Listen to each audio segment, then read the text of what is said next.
So, boy, we're kind of, I hope, not losing too much steam as we continue to press on in the lengthy book of Job.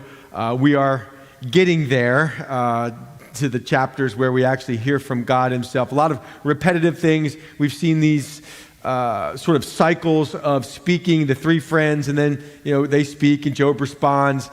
This last time we left off with Bildad, and we would expect then Job answered, and we would expect Zophar to then respond if things were sticking with the normal order, but he is silent. For some reason, Zophar does not speak up, and it seems that chapter 27, Job then, it says Job continued his discourse.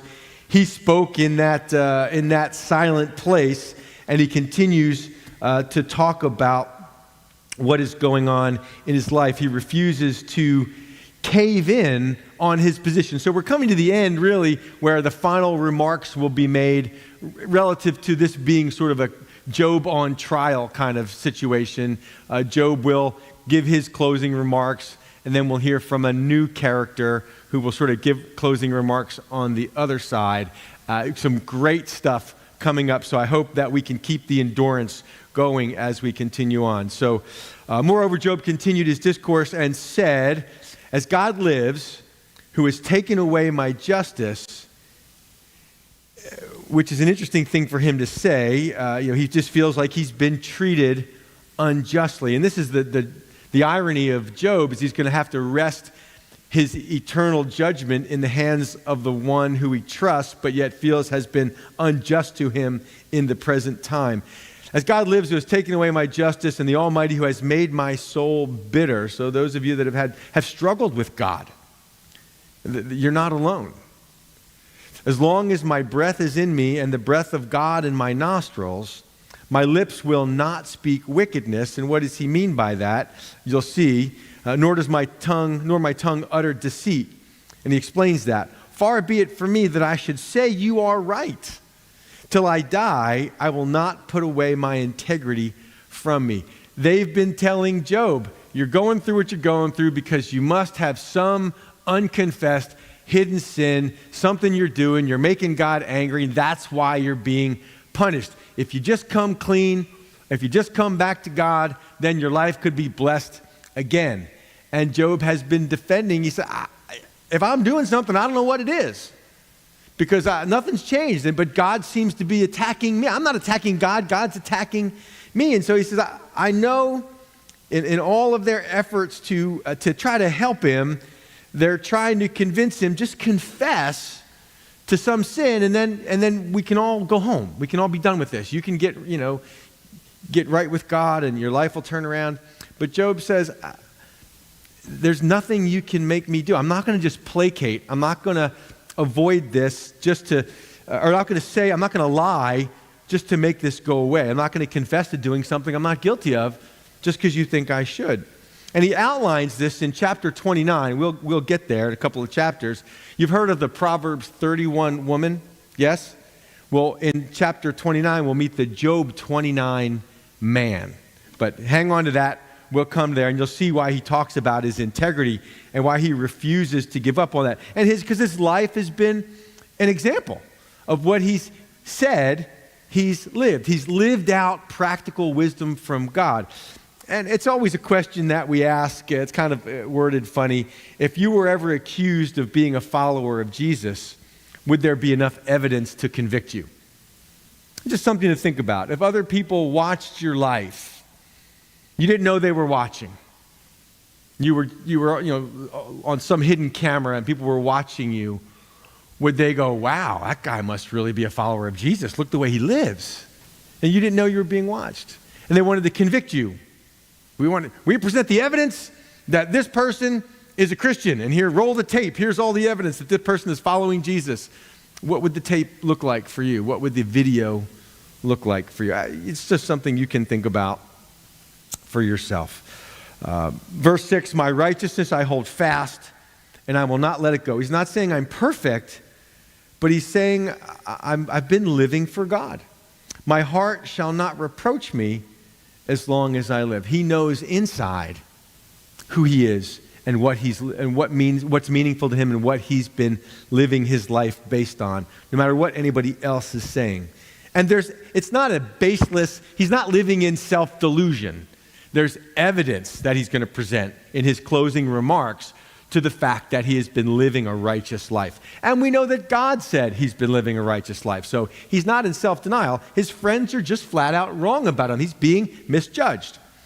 My righteousness I hold fast and will not let go.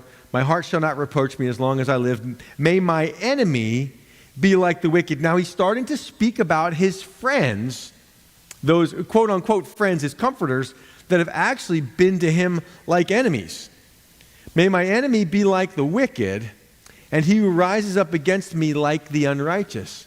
For what is the hope of the hypocrite, though he may gain much, if God takes away his life? I mean, if you're living as a hypocrite, what good is it if ultimately you end up being judged by God? Will God hear his cry when trouble comes upon him? Will he delight himself in the Almighty? Will he always call on God? Now, verse 11 should be worded as a question. Must I teach you, speaking to the friends? All this is in the plural. Must I teach you about the hand of God? What is with the Almighty, I will not conceal. He's speaking specifically about that they know, and they've agreed to it, that God punishes the wicked. Now, the interesting thing about this is that if you were found to be to give false witness, if you were to make a false accusation, then the punishment for false accusation is you get the punishment that the person would have gotten if they had been convicted by your false accusation. The tables get turned on you. Does that make sense? Did you follow that? If I accuse you of being a murderer, and that's the death penalty, and through the justice process, it's found out that I was lying and you're really not a murderer, then the punishment for murder would come back onto me. And so what Job is telling them is that he agrees with them that the wicked should be punished. The problem is they've misjudged him, and in misjudging him, they've acted wickedly themselves and deserve the very punishment they think God is giving him. I hope that makes sense. Somehow in my mind it made sense. But so just understand what the context is. Surely all of you have seen it.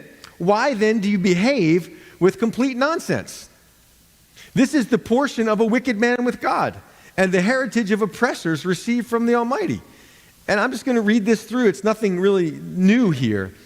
If his children are multiplied, it is for the sword. The wicked person, which is what happened to Job, his kids all died. But he's saying that this is the plight of the wicked relative to God. If his children are multiplied, it's for the sword, and his offspring shall not be satisfied with bread. Those who survive him shall be buried in death, and their widows shall not weep. Though he heaps up silver like dust and piles up clothing like clay, he may pile it up, but the just will wear it, and the innocent will divide the silver.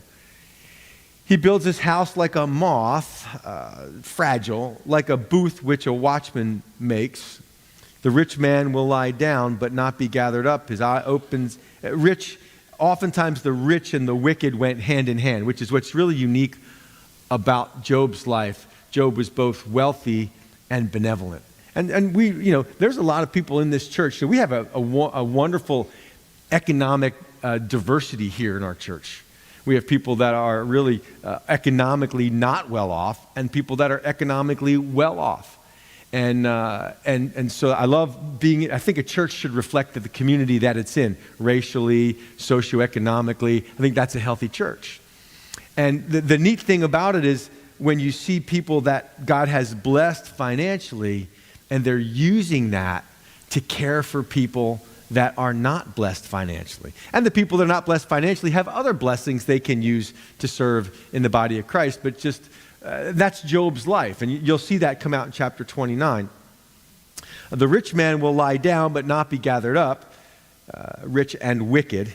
He opens his eyes and he is no more. He wakes up in the morning and realizes he's dead. I hate when that happens. Think about that for a minute. Terrors overtake him like a flood. A tempest steals him away in the night. The east wind carries him away and he is gone. It sweeps him out of his place. It hurls against him and does not spare. He flees desperately from its power. Men shall clap their hands at him.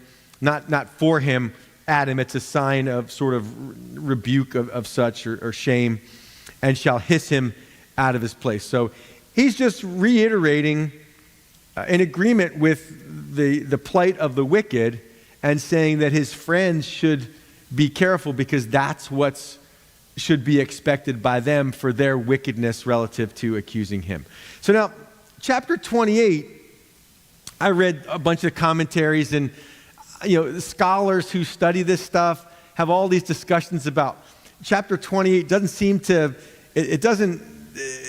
make sense, and they argue, well, maybe this was written by Zophar, maybe it's a completely different thing that was inserted there, and scholars can do all that stuff, but we're just going to press forward with seeing it as it is in its context, which some scholars say it's right where it belongs. It presents sort of an interlude. You'll see it topically, it's not really disconnected, but it's not perfectly connected to what we've just read. But I think you'll see how it does fit in. It's really going to set the stage. It follows up on what Job has just said, and it sets the stage for the things that are coming in the future. And chapter 28 really deals with the issue of wisdom. And these friends who think they're so wise, but in their own thoughts of being wise, they've actually acted very foolishly. I'm sure you don't know anybody like that. You've never been a teenager, have you? Or you've had teenagers. Sometimes it's so easy to think you're so wise at one point. Then you look back. Have you looked back on life and, man, I can't believe I did that. I can't believe I thought that was the right thing to do. So the issue is that these friends think they're wise. They've become foolish. They have information. They understand some wisdom. God punishes the wicked. What they lack is the ability to give that information proper and appropriate application. Information, as Winston Churchill has said, information is knowing a tomato is a fruit. Wisdom or application is knowing that it doesn't belong in a fruit salad. Take a tool, any tool that you use, and you know there is a time and a way and a place to use it and a time to not use it. Take a simple thing, parenting-wise, like spanking a child. Spanking is a tool for education, for discipline. It can be rightly applied, the right time, in the right way, or it can be tremendously misapplied by someone who has information, biblical information, but not understanding how the application of that tool works best and most appropriately relative to that's what wisdom is. I don't know if it'd be right to say or the same to say wisdom. Now, I'm making this up so you can be the judge, but maybe biblically speaking, wisdom is knowledge plus love. I'm going with that. You decide if you like it or not. Wisdom is knowledge plus love. Wisdom, we have the knowledge, because the Bible says knowledge puffs up, but love builds up. So you need both of those things. If you have wisdom without love, you just become heady and self-righteous. But if you have love without wisdom, it can become all kinds of aberrations of what true love really is, or love without knowledge. You have to know what love actually looks like. So they go hand in hand. Now, again, I made that up. Aristotle, not that his word matters in this pulpit, but he said practical wisdom is moral will with moral skill. Moral will with moral skill. A wise person knows when the rules need to be bent or ignored. For instance, you drive on Route 15. There's a big double yellow line that goes down the middle of most of the road. What does that double yellow line mean? The rule is don't cross that line because it's not safe to cross that line. But what if a deer runs out in the road? I can't cross the line.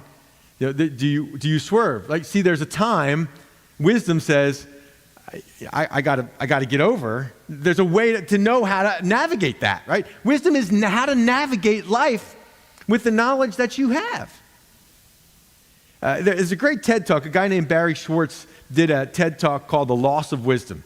And he's arguing that in the culture we have, wisdom has been all but lost. We have lots of information, lots of technological advancement, but a real lack of wisdom. And this is what he said. The good news is you don't need to be brilliant to be wise. There's a lot of brilliant people in the world. But you don't need to be brilliant to be wise. One of my favorite scriptures is God gives understanding to the simple. I love that verse. That's like my life verse. But the bad news is, so the good news is you don't need to be brilliant to be wise. And then he said the bad news is that without wisdom, brilliance is not enough. So we know the story, you know the story of King Solomon when he becomes king. He's got to take over for his father David. And the Lord basically says, ask me, whatever you want, I'll give it to you. And now this is interesting, 1 Kings chapter 3. Now, Lord, my God, you have made your servant king in the place of my father David. He's young, he's inexperienced. And he said, but I am only a little child, and I do not know how to carry out my duties. Now, there's the first really rule, or the first part of actually gaining wisdom is knowing that you need it. It's called conscious incompetence. Conscious, I'm incompetent and I know it. And that's the place you got to start, humbly, to say, I need to learn wisdom. So I'm only a little child. I do not know how to carry out my duties. Your servant is here among the people you've chosen, a great people, too numerous to count or number. I know you've put me in over my head, God, and I need wisdom. It says so, verse 9 of 1 Kings 3, so give your servant a discerning heart. That's really another definition for wisdom, a synonym, a discerning heart. To govern your people and to distinguish between right and wrong. I need to rule over people. Boy, wouldn't that be great if that verse was like at the White House? Yeah. I mean, any kind of seat of government. Like here's a leader, a king saying, man, I need to be able to distinguish right and wrong. Because boy, has that gotten difficult in our day, hasn't it? Brilliant people, and you just scratch your head going, how do they think that's right? Loss of wisdom. He says, for who is able to govern this great people of yours? So you have to know you need it, and then you have to know where to get it. Because right and wrong are not always black and white issues. They can be situational, locational, time-based. There's variables there. And God's people have to understand. I mean, David shows up at the tabernacle with the priests of Nob. And he says, hey, he lies. He says, me and my guys, we're hungry. We're out running an errand for King Saul, and we need food. We are in need. And so the priest, the rule is that showbread, that's for God. And that's not to be eaten by anybody but the priests, the bread that was there in the tabernacle. But he says, we really don't have anything here to eat except for this bread, this holy bread. But I'll tell you what, you're in need, take it. There was a time that love demanded that the rule be broken, that the religious, ritualistic rule be broken. Does that make sense? And that's called wisdom. And I think it's love plus knowledge. Knowledge plus love. So that's really kind of the wisdom. Then verse 10, I'm still in 1 Kings, and we'll get through this. Then the Lord was pleased that Solomon had asked for this. So God said to him, since you've asked for this, wisdom, and not for long life or wealth for yourself, nor have you asked for death of your enemies, but for discernment and administering justice, I'll do what you have asked, and I'll give you a wise and discerning heart.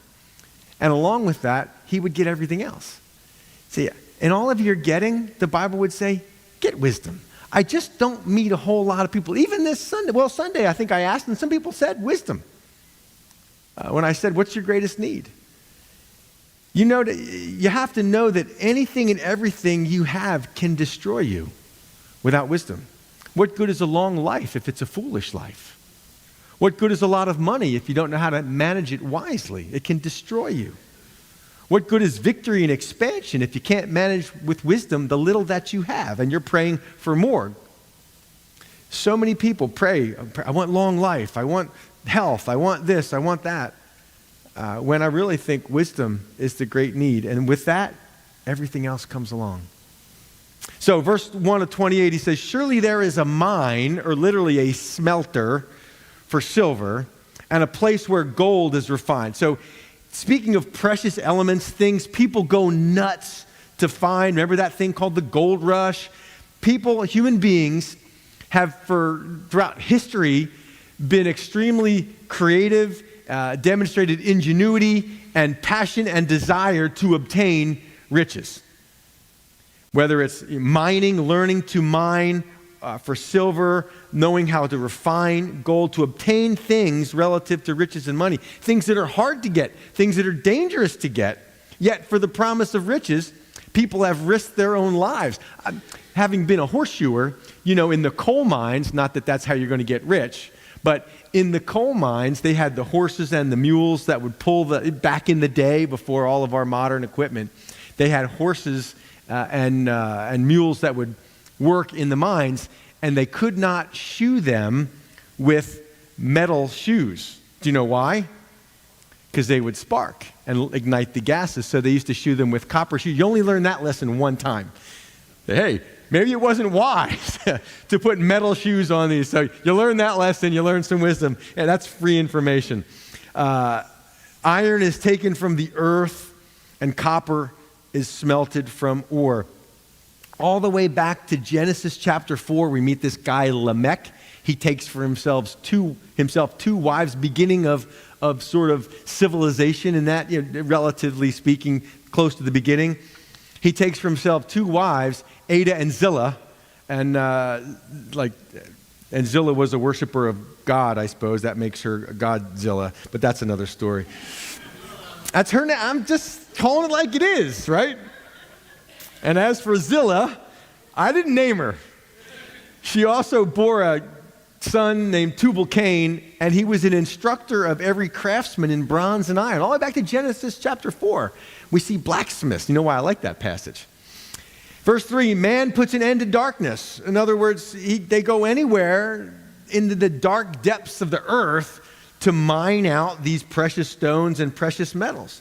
And they're either cut a shaft into the ground or use torches as they dig and chisel and tunnel their way into the earth. And man puts an end to darkness and searches every recess for ore in the darkness and the shadow of death. Just the diligence of man to look everywhere to find these things. He breaks open a shaft away from people in places forgotten by feet.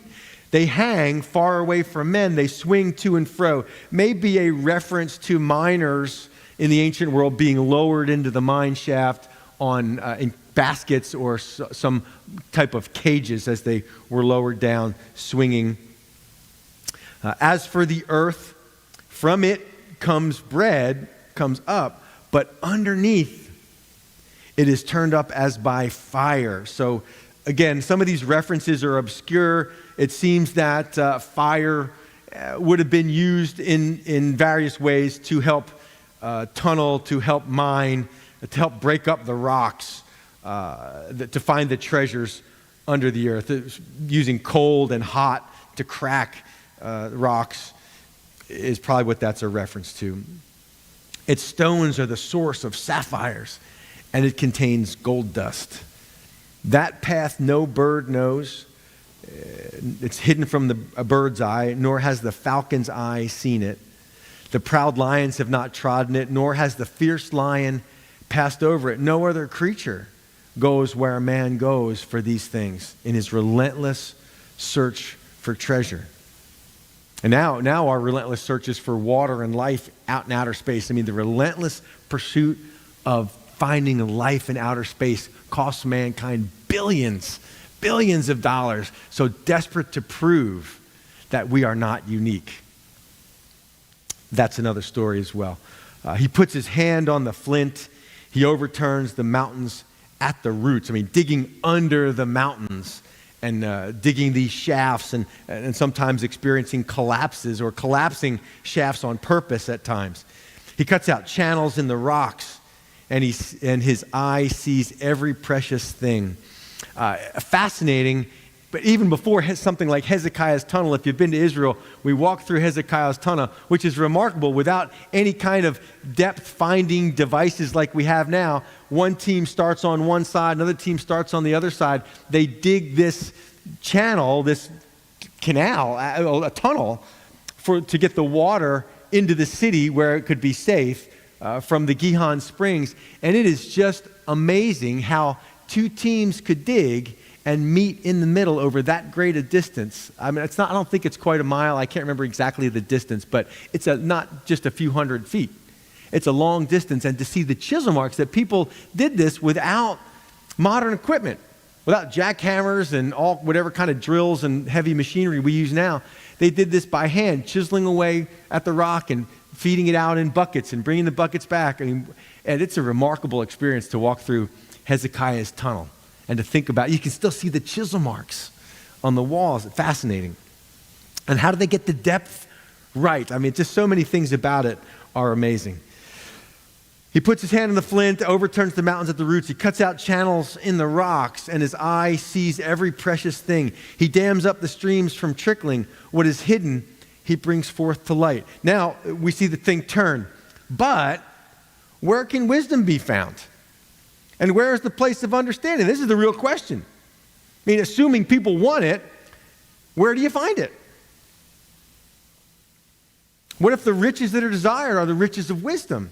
Proverbs 3:13-15 said, "Blessed is the one who finds wisdom, and the one who gets understanding, for the gain from her is better than gain from silver, and her profit better than gold. Yes, she is more precious than jewels, and nothing you desire can compare with her."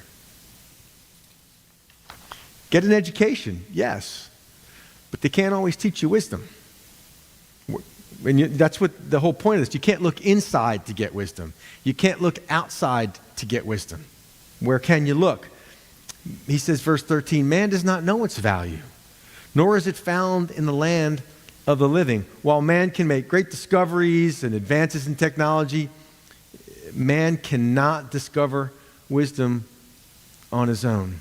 Determine the ability to determine right from wrong. You have to judge your wisdom based on an outside source. You are not an accurate source for wisdom. You're too messed up. We're too messed up. We're too selfish to really be an accurate gauge of wisdom. And I mean, it's really one of those, really, if there's no God, then there's no morality. There's no moral basis for anything. You can't say anything is right or wrong. Well, murder is wrong. We all know that. How do you know? Who says murder is wrong? I mean, I read the stuff about, Darwinian evolution. It sounds to me like survival of the fittest is the way that says. If I can kill you, I should. Because then if I'm more fit, I'm not saying that I should. Okay, you understand what I'm saying here? According to survival of the fittest, the strong survive, and that's how things continue. Really, altruism, people laying down their lives for others, has no basis in evolutionary theory. Because it does no benefit to me to give my life to save yours. But yet we think and we value that generally as a culture. Why do we value that? Why do people generally value the same things across cultures? It's a fascinating source of reasoning and thinking. But these guys, remember, they had the wisdom they were sharing with Job to accuse him was based on, well, I had a visitation. It was like a visitation in the night, and I learned something from that. And, well, there's ancient wisdom that tells me this. Just because it's ancient doesn't mean it's right. So all these various places where they might look for wisdom, the deep, verse 14 says, it's not in me. And the sea says, it's not with me. It can't be purchased for gold. All that gold we search for, it can't buy you wisdom. Nor can silver be weighed for its price. It cannot be valued in the gold of Ophir, Africa. In precious onyx or sapphire, neither gold nor crystal can equal it, nor can it be exchanged for jewelry of fine gold. You can't sell wisdom. No mention shall be made of coral or quartz, for the price of wisdom is above rubies. Each person has to get it for themselves. Again, the question hasn't been answered. Where do we get it? The topaz of Ethiopia cannot equal it, nor can it be valued in pure gold. Okay, Job, from where then does wisdom come, and where is the place of understanding? It's hidden from the eyes of all living and concealed from the birds of the air, just like those precious metals. Well, that shouldn't stop me. That shouldn't stop you. Well, it's too hard to get. That hadn't stopped humanity for eons. Destruction, this is interesting, verse 22, destruction and death say, we've heard a report about it with our ears. Evidently, people that have died said, we really wish we had more wisdom. So death and destruction, well, the last words of the people that end up there were, what could possibly go wrong? I think it's a great idea. You've seen the Darwin Awards? Okay, say no more. God understands its way, and he knows its place. So now he tips his hand. For he looks to the ends of the earth and sees under the whole heavens. Where else are you going to get wisdom except from the one being who knows the end from the beginning, who is sovereign, knows everything. I heard a pastor giving this example to his children, and he said, who knows you better than you know yourself? And his kids said, God does. Who loves you more than anybody else loves you? God does. God knows you better than you know yourself, and he loves you even more than you love yourself. He said, I think he should be followed. Now that was pretty good wisdom. He looks to the ends of the earth and sees under the whole heavens to establish a weight for the wind and apportion the waters by measure. When he made a law for the rain and a path for the thunderbolt. There's more coming up on God's wisdom in creation.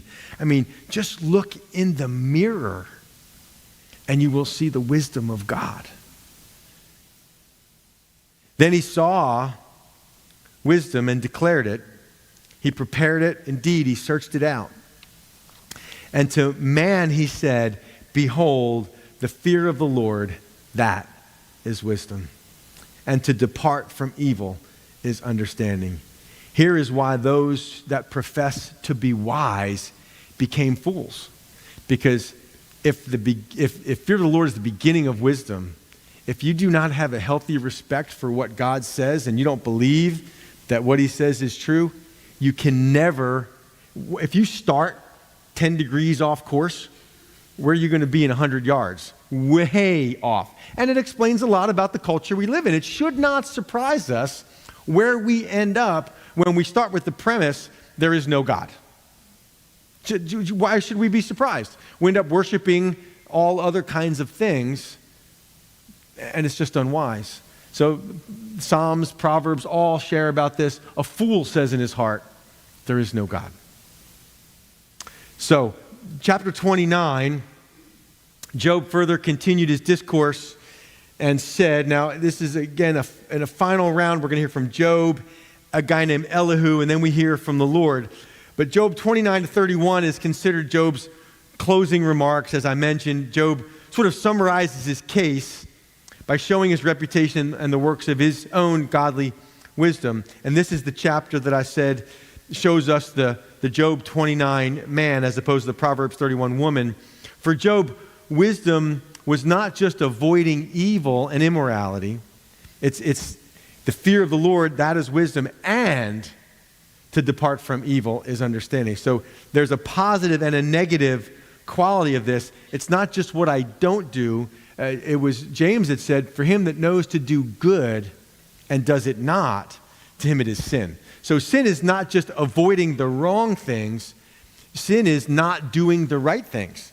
And Job is going to show, you'll watch, Job demonstrates his godliness and his wisdom not by sort of religious, ritualistic self-righteousness of I participate in these religious services, but it's the way he dealt with people in wisdom and in compassion.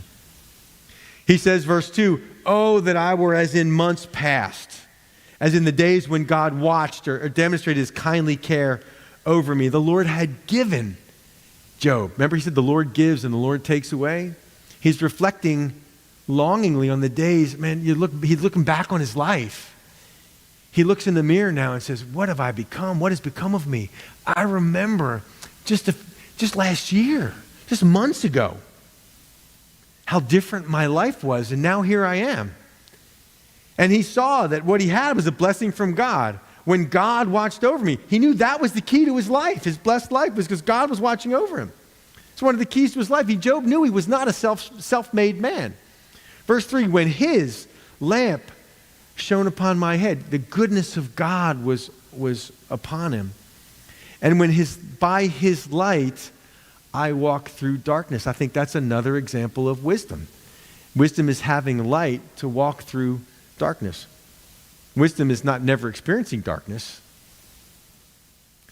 just as I was in the days of my prime. Literally in the Hebrew, it's harvest time, when all the fruit was being cultivated, the harvest was being brought in, the days of my prime, the fruitful days, when the friendly counsel of God was over my tent. So his relationship with God, this is before the law. This is the oldest book in the Bible, not in the New Testament, in the Bible.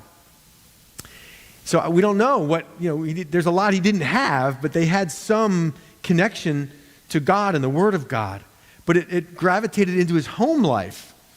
When the friendly counsel of God, he didn't say it was over my church, he said it was over my tent, his house. When the Almighty was yet with me, now he feels abandoned, the thing he'd feared the most. That which I feared the most has come upon me, that God would abandon me. He says, when the Almighty was yet with me, and when my children were around me. That was a heartbreaking sentence when I read that. He didn't have pictures and DVDs and little scrolling, video things of his children. He had no pictures, no photography. He had a memory of his 10 kids. Picture in his mind of all the joy of the children he'd lost. And he said, I remember when my kids were around a table with a broken heart, and now they're gone.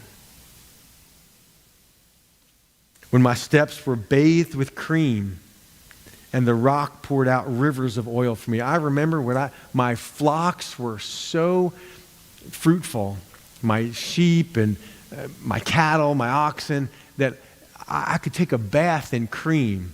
You load up the bathtub, and it was just like water. And olive oil also like water. The rock poured out rivers of oil for me rather than water from a rock. He said it's like the rock burst open and this oil poured out, olive oil like a river, signs again of his wealth and his prosperity. When I went out to the gate by the city, when I took my seat in the open square. So, in the beginning we learned that Job was one of the greatest men of the East. And he didn't just have, his greatness wasn't just relative to his home life. He actually served in his community. He didn't just say, well, I'm just going to stick with my house, just guard my house.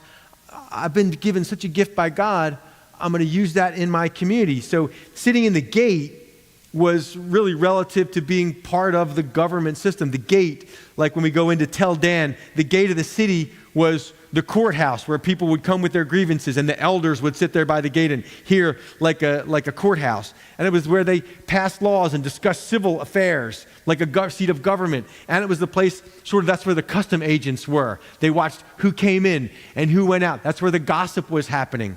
That was the social media of the day, sitting in the gate. You just knew everything that was going on as people came in, not just in your city, but in the world. As people came in to trade, and you'd learn what was happening around the world. So it was the news area. And that's where Job sat in leadership, in government leadership. The young men saw me and hid, and the aged arose and stood. Those older than him stood when he walked into the room as a sign of respect. The princes refrained from talking and put their hand on their mouth.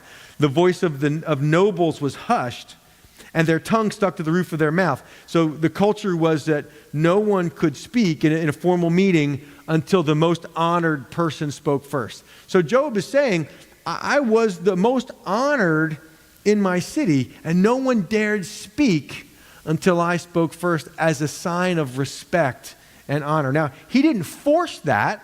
That's the reputation he had. That's the life he had. When the ear heard, then it blessed me. I mean, he's like, you remember that when E.F. Hutton talks, people listen? That shows how old I am. Some of you, what is he talking about? His words, people would hang on his words. When the ear heard, then it blessed me.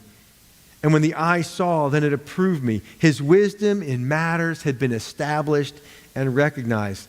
Why? Verse 12 says, because I delivered the poor who cried out, the fatherless and the one who had no helper. And this is answering the accusations that back in chapter 22, verses 6 through 9, they accused Job of, well, if you just be kind to the poor, if you just reach out to the needy and not be mean to the widow. And he's like, I don't do that. And he's laying out now in his case, he's like, I delivered the poor who cried out. People from whom I expected nothing in return. When you help the poor, you do it. You live at a lesser level You choose, when you give, you choose to live at a lower level than you could so someone else can live at a higher level than they could. That's a choice. When you look around and you go, I got too much. I don't need all this. If you look around at the end of your life and you say, oh, now I need to give something back, it means you kept too much along the way. The key to life is giving as you go, not waiting till the end to give. And he's not just hoarding it for his family. He cares as a person in his community. He cares about others in his community who don't have what he has, haven't been blessed like he's been blessed. The blessing of a perishing man came upon me. Because he's with them, he's comforting them. Now, he doesn't keep them alive, but he's with them as they're dying. That's a great ministry. A ministry of comfort to people who are suffering, who are hurting. Job didn't have to do that. He's a noble man. He's a well-respected man. He's a wealthy guy. He didn't have to do that. It's a Mother Teresa kind of ministry. They asked Mother Teresa, how many people did we heard you ministered to, you picked up 30,000 dying off the streets of Calcutta. And she said, no, I picked up one person 30,000 times. It's an individual. She saw everybody as an individual, not as a statistic. And I caused the widow's heart to sing for joy. James said, you think you're religious? Pure and undefiled religion for God and the Father is this: to visit widows, orphans and widows in their trouble. It doesn't say invite widows and orphans to church. That's a bad thing. But he said visit them in their trouble. When you hear that there's a widow, someone who's needs, someone who doesn't have means, when you hear there's someone in trouble, to go to them. Love always moves out. Visit widows and orphans in their trouble, and keep yourself unspotted from the world. Both of those things together. I put on righteousness and it clothed me. We put on Christ. Same thing, same idea. My justice was like a robe and a turban. These were the clothing of greatness to Job, not, wearing big flowery gowns that showed everybody how great he was. He said the clothes I was concerned about, not the labels on my jeans or my jackets or, whatever. The clothes I love, I clothe myself with the compassion and empathy and kindness toward people in need. I was eyes to the blind, and I was feet to the lame. He wasn't wrapped up in himself. I was a father to the poor, and I searched out the case that I did not know. So it's more than for him just giving money away. Yeah, I knew some people that were poor. I wrote them a check. Job said, I brought them into my house. I became a father to them to help get their needs met. Because oftentimes if someone was poor, it could be an orphan or something like that. And then I searched out, even if I heard about somebody that was in need, I would ask questions. Hey, tell me more about that person. Tell me more about that need. I mean, this is so rare today. So rare to find people with this kind of heart. Willing to move out of their own community, their own house, into the lives of people that are just hurting, to move into other people's yuck. They're blind, they're lame. And that's who God said, you know what? That's who I want you to invite to my feast. The ones I invited refused to come. So go out, knock on the doors and shake the bushes and find the blind and the lame and the maimed and invite them to my feast. You want to be successful evangelistically? Find people that are hurting and tell them about the love of Jesus and the compassion of God for them. Where else do they have to go? That's why millions of the low-class caste in India have gotten saved. Because when you're low-class in India, where else do you go? You got no hope. And when they hear of a God who loves them and has compassion on them and cares for them, their hearts fill with joy. I was a father to the poor. I searched out the case I did not know. I broke the fangs of the wicked. He fought at his own expense, at his own danger. He fought for people. In Proverbs 31 talks about that. Be a voice for the voiceless. Stand up for those in need. This is part of what drives our zeal for pro-life. because the unborn children don't have a voice for themselves. So we have to stand up for them. And I plucked the victim from his teeth. Then I said, I shall die in my nest. Now that's a challenging verse. All the commentators kind of don't really understand what exactly he's talking about. It literally means I shall die with my nest, or in my nest I will expire and multiply my days as the sand. Evidently he's maybe referring to having a long life, which would have been the ideal. Because of the blessings of God in his life, he expected to live a long life and maybe die surrounded by his family, which is not how things ended up. Job understands, if you've ever said life is not turning out how you planned, Job says, I get that. My root is spread out to the waters, and the dew lies all night on my branch. My glory is fresh within me, and my bow is renewed in my hand. So the ideal of dying full of years, to die in not having been, crippled and all that, just to die having strength even unto the grave. That was an ideal for them. Men listened to me and waited and kept silence for my counsel. After my words, they did not speak again, and my speech settled on them as dew. So different than what he's experienced with his friends who are just arguing with him, feeling like all of a sudden Job's lost his mind and he can't see clearly. This is a guy who's had a life of wisdom, and now they're saying, you're just wrong, Job. That's not how it used to be. They waited for me as for the rain, and they opened their mouth wide as for the spring rain, that thing that would bring life and sustenance. If I mocked at them, now that's not negative. He's saying it could be to laugh pleasurably. If I mocked at them, they did not believe it. He just was a guy who could have a good time with people. He could joke with people, smile at them. And they felt good in his presence. What it says here, and the light of my countenance they did not cast down. He was the kind of guy that you just wanted to be around. His face, the light of his life, just the kind of guy, he just makes me feel good when I'm around him. That's the kind of guy Job was. I chose the way for them and sat as chief. He made decisions for people relative to their good, what they needed. So I dwelt as king in the army, as one who comforts mourners.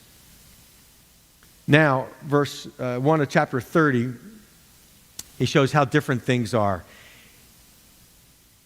But now, things have changed. They mock at me, men younger than I, whose fathers I disdain to put with the dogs of my flock. So he was higher than the highest.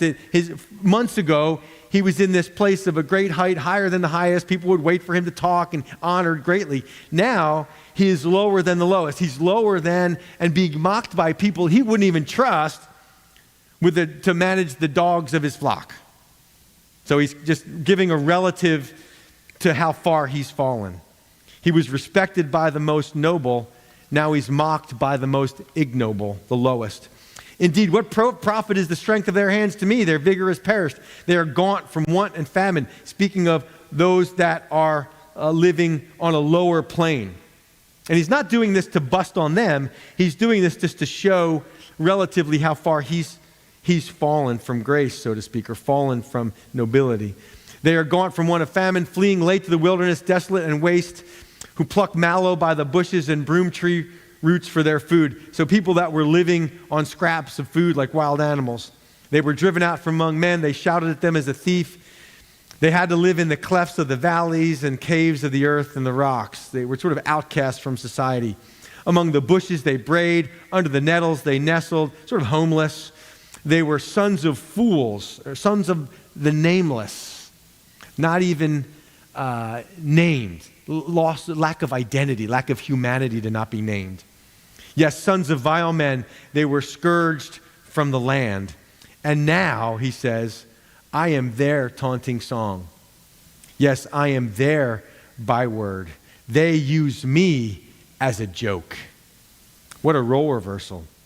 These are people that Job had compassion on formerly.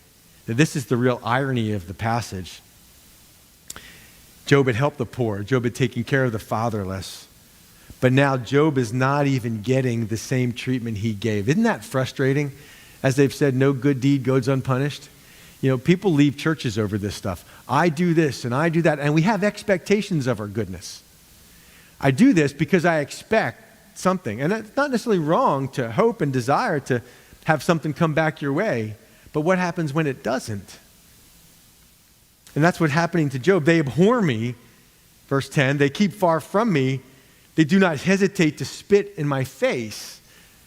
Boy, talk about thanks for nothing. The very kind of people that Job had gone out of his way, sacrificed to help, now are spitting in his face. Does that not sound like Jesus to you? I mean, Jesus, at the height of heights, dwelling with the Father in eternity, worshipped by angels around the throne, takes on human flesh and comes to earth to be kind, to express the love of God and invite people into the kingdom. And he ends up being mocked, crucified by lowlifes like us. Mocked and crucified, spit on, his beard pulled out, made a byword. And Job is Christ-like in that sense. And it's Job that, just like Jesus, Philippians chapter 2, going lower and lower, he put on human flesh, became a servant, even unto the point of, he obeyed even to the point of death. But it's that Jesus that God exalted. And so Job is going lower, lower, lower. He's now lower than the lowest. And yet God will again exalt Job over his friends and over others. Because he, God, has loosed my bowstring and afflicted me. They have cast off restraint before me. At my right hand, the rabble arises. They push away my feet. They raise against me their ways of destruction. So he's speaking, all this is battle language. Now he sees himself not sitting in the gates of a prosperous city, but now he's like a city under siege. God is besieging him. He's starved and broken down like a city under siege. They break up my path. They promote my calamity. Verse 13, they have no helper. They come as broad breakers under the ruinous storm. They roll along. Again, rocks breaking big gaps and holes in the city wall of his life. Terrors are turned upon me. They pursue my honor as the wind, and my prosperity is passed like a cloud. And now my soul is poured out because of my plight. The days of affliction take hold of me. My bones are pierced in me at night, and my gnawing pains take no rest. Now I am the one in pain and destitute. And no one, watch what happens. By great force my garment is disfigured. People are tearing at my clothes, in a sense. It binds me about as the collar of my coat. Best guess is that as his clothes are being torn off of him, they're not even being unbuttoned, it's choking him. He, God, is the one behind this. He has cast me into the mire. Why has God done this? And I've become like dust and ashes. He's saying it's not, God has chosen to do this to me. And how can I argue with him? I cry out to you, but you don't answer me, speaking to God. I stand up and you regard me, but you have become cruel to me. With the strength of your hand, you oppose me. You lift me up to the wind and cause me to ride on it. You spoil my success, for I know that you will bring me to death. That's not what he's actually scared of. And to the house appointed for all living, that's where everybody ends up. Surely he would not stretch out his hand against a heap of ruins if they cry out when he destroys. I mean, God wouldn't treat a heap of rubble this way. Have I not wept for him who was in trouble? I mean, this is Job is just presenting his closing arguments. To the jury, he says, with tears in his eyes, have I not wept for those in trouble? Has not my soul grieved for the poor? You be the judge. But when I looked for good, evil came to me. No doubt his three friends listening to this, he's directing it to them. And when I waited for light, then came darkness. God, I've done all this for you. Why is this happening to me? And we start to give God the list of all the things we've done and say, God, why is this happening? I've served you. I've given you my life. And now I'm this or I'm that, or I got this diagnosis, or this is happening. My kid's this. Why is this happening? My heart is in turmoil and cannot rest. Days of affliction confront me. I go about mourning, but not in the sun. I stand up in the assembly and cry out for help. But it's crickets for Job. I'm a brother of jackals and a companion of ostriches, so ostracized by people that his only companions are animals. My skin grows black and falls from me. Isn't that lovely to hear at church? It's just some kind of, the sores, the disease, some kind of gangrenous skin. My bones burn with fever. My harp is tuned to mourning, and my flute to the voice of those who weep. He's having a hard time singing praise songs. And sometimes people come to church that way. We say, hey, let's praise the Lord. Let's all sing and rejoice. But sometimes that's not where your heart is. You know, you're in a Job moment. Aren't you glad that's not the end of the book? Okay, that's great. Let's move on from there. Thank you, Job, the perseverance of Job. There's more to come. Stay tuned. But, you know, just recognizing that on any given Sunday, there's people that are where Job was, and there's people that are where Job is. And we can't always know who is who unless you take the time to ask. So we'll be talking a little bit about this Sunday during our prayer time. There's a place in church to say, hey, is there something I can pray for you about? Are you doing okay? Last time I saw you, you told me about something you were going through. Can we pray about that? Can I give you a hug? And I always ask first. Always ask. And if you're praying with someone, before you put your hand on them, I always ask, is it okay if I put my hand on your shoulder? Because people have different trauma triggers and things. So always ask, but there's nothing there, you know, just a hug can be such a valuable thing to someone who's hurting. That would have been a valuable thing to Job. Compassion would have meant the world to Job. So, with that said, we did it. 4 chapters. You guys are awesome. Way to go. Let's pray.